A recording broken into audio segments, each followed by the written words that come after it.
Hi, welcome back. So, are you planning on dating a Finnish person? So, let's go find out how to go about it. So, this is Dating Finnish People Part 2. I haven't checked Part 1 before, but I think I will do, right? That should be important. So, let's go check out how to date a Finnish person Part 2.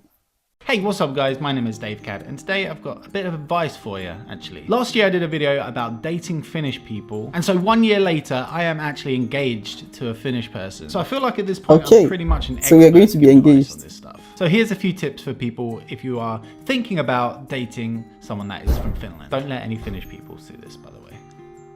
Here we go. Drinking. Drinking is a pretty big part of the culture in Finland. So if you can't handle your booze, probably best you look elsewhere for your partner. Like for example, when you go to the sauna, they'll insist that you take a beer with you. You gotta stay hydrated. It's a hot place. But honestly, if you can't handle your drink, probably don't even set foot in Finland. Just don't bother. Just go around it. Speaking of consuming fluids, coffee. If you don't like coffee, you literally stand no chance in Finland. If the Finns aren't drinking beer, they're drinking coffee. They're drinking coffee. Coffee with breakfast, coffee with lunch. Coffee somewhere in between there as well. Coffee after lunch, pre-dinner coffee, post-dinner coffee.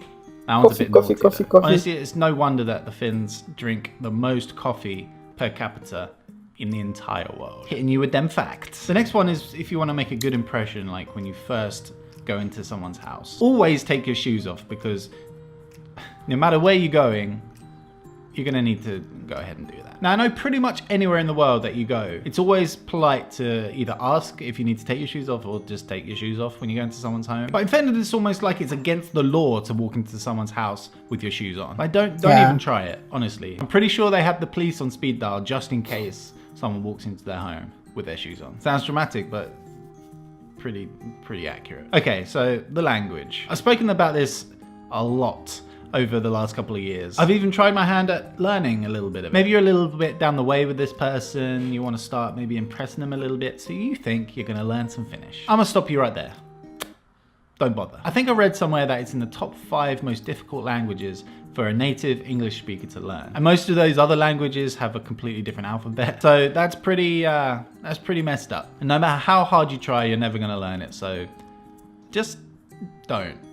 Definitely learn a few words. Kiitos is a good one. Thank you, of course. And you'll always get a little sympathetic smile when you say kiitos to someone. Like, kiitos. Oh, they're trying. Okay, the next one is pretty much inevitable, but it's always good to be prepared. And you need to prepare to get fat. Because although the food is a little bit strange, it tastes so good. My favorite ever thing in Finland is maksalaatako, which is basically just a load of mashed up liver and rice with raisins in a box. And that sounds freaking disgusting, but I've literally never put anything more tasty in my mouth, ever.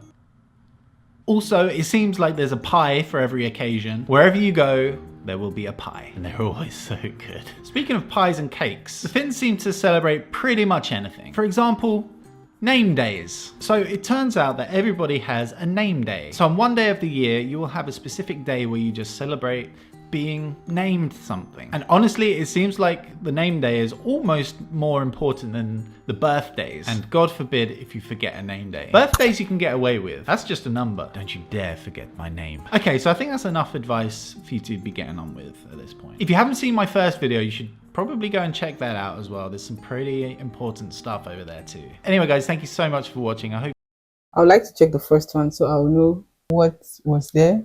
But this is crazy. So if you are to date a Finnish person, you should consider all this for you to be able to date them. I guess that's what he's trying to say. Anyways, what do you think about all he has made mention of? And I'm going to try to check part 1 to be very sure and see how or what he said there. Thank you so much, and